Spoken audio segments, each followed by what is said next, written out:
नमस्कार सर्वांना. मी सुरेंद्र श्रीकांत कळंबटे, रानपाड 1996-97च्या बॅचमधला माजी विद्यार्थी. आज या सुंदर मेळाव्याला मी प्रत्यक्ष उपस्थित राहू शकलो नाही, ही मनापासून खंत व्यक्त करतो. माझी मराठी शाळा खरं सांगायचं तर ती फक्त शिक्षणाची जागा नव्हती, आपल्या आयुष्याची पहिली पायरी होती. त्या मातीचा सुगंध, पटांगणातले खेळ, फळ्यावर लिहिलेली आईची अक्षरे आजही जशीच्या तशी आहे ना, आपल्या मनात जोपासलेली आहे. पहिल्यांदा हातात पाटी घेऊन गेलेला दिवस तो आठवला की अजूनही चेहऱ्यावर हसू येतं.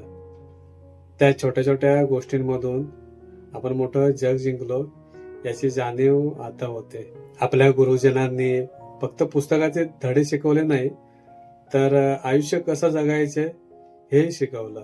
शिस्त, प्रामाणिकपणा हे सर्व संस्कार आपल्याला तिथेच मिळाले.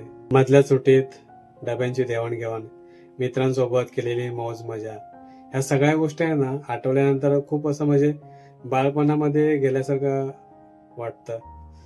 सकाळची प्रार्थना, राष्ट्रगीत आणि शाळेची घंटा हे सर्व जणू कालच घडून गेल्यासारखं वाटतं.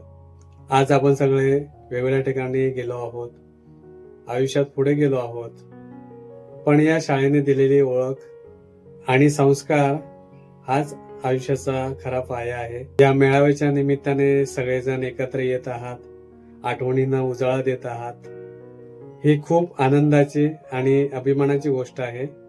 मी आपल्या समोर एक छोटीशी कविता सादर करतोय. माझ्या आठवणीतील मराठी शाळा. आयुष्यात या धावपळीच्या जीवनात देहभान हरपून गेलो, आयुष्यात या धावपळीच्या जीवनात देहभान हरपून गेलो.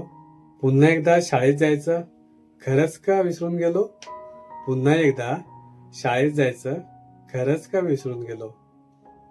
नोकरी व्यवसाय नाती गोती यात आम्ही गुंतून गेलो, नोकरी व्यवसाय नाती गोती यात आम्ही गुंतून गेलो. पुन्हा एकदा शाळेत जायचं खरंच का विसरून गेलो. कोण झाला डॉक्टर, कोण झाला इंजिनियर, कोण झाला वकील आणि पोलीस. कलाकार होऊन ज्या त्या क्षेत्रात रुतत गेलो. पुन्हा एकदा शाळेत जायचं खरंच का विसरून गेलो. विसरून गेलो त्या शाळेला, खूप त्यानं केलं आपल्या कर्तृत्वासाठी. विसरून गेलो त्या शाळेला, खूप केलं तिनं आपल्या कर्तृत्वासाठी. खूप खस्ता काढल्या तिथल्या गुरुजनांनी आपल्या साऱ्यांच्या अस्तित्वासाठी. मार खाल्ले, छडी खाल्ली आपल्या अज्ञानाच्या दुरावासाठी. मार खाल्ले, छडी खाल्ली आपल्या अज्ञानाच्या दुरावासाठी. परंतु कधी राग नाही आला गुरुवरांच्या प्रेमाच्या पोटी. गेले ते दिवस, राहिले त्या आठवणी, गेले ते दिवस, राहिले त्या आठवणी. का साऱ्यांपासून लांब गेलो, सांगा ना एकदा, आपण खरंच का शाळेत जायचं विसरून गेलो. या सुंदर कार्यक्रमाचे आयोजन करणाऱ्या सर्वांचे मनपूर्वक अभिनंदन आणि आभार. मी माझं सोशल मीडियाच्या माध्यमातून छोटंसं मनोगत व्यक्त केलं. मराठी शाळा म्हटल्यानंतर एक प्रत्येकाच्या जिव्हाळ्याचा विषय असतो. एक लहानपणीच्या आठवणी जाग्या होतात आणि आपण असं बाळपणामध्ये गेल्यासारखं वाटतं आणि ते सर्व दिवस आठवल्यानंतर इमोशनल पण व्हायला होतं. तर सगळ्यांना पुढील आयुष्यासाठी खूप खूप शुभेच्छा.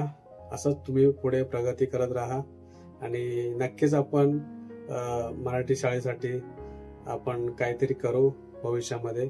सगळ्यांनी असेच एकत्र या, आपले विचार मांडा आणि जे जे आपले माजी विद्यार्थी प्रत्येक क्षेत्रामध्ये पुढे गेलेले आहेत त्यांनी नक्कीच पुढे या आणि आपण नक्कीच येणाऱ्या पिढीला मार्गदर्शन करू. वेगवेगळ्या क्षेत्रामध्ये आता संधी उपलब्ध आहेत आणि बऱ्यापैकी आहे ना, आपले माजी विद्यार्थी वेगवेगळ्या क्षेत्रामध्ये काम करतायत खूप सारे.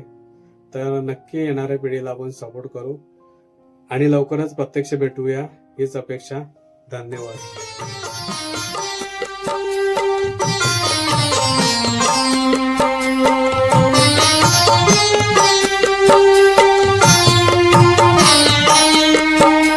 हीच आमची प्रार्थना.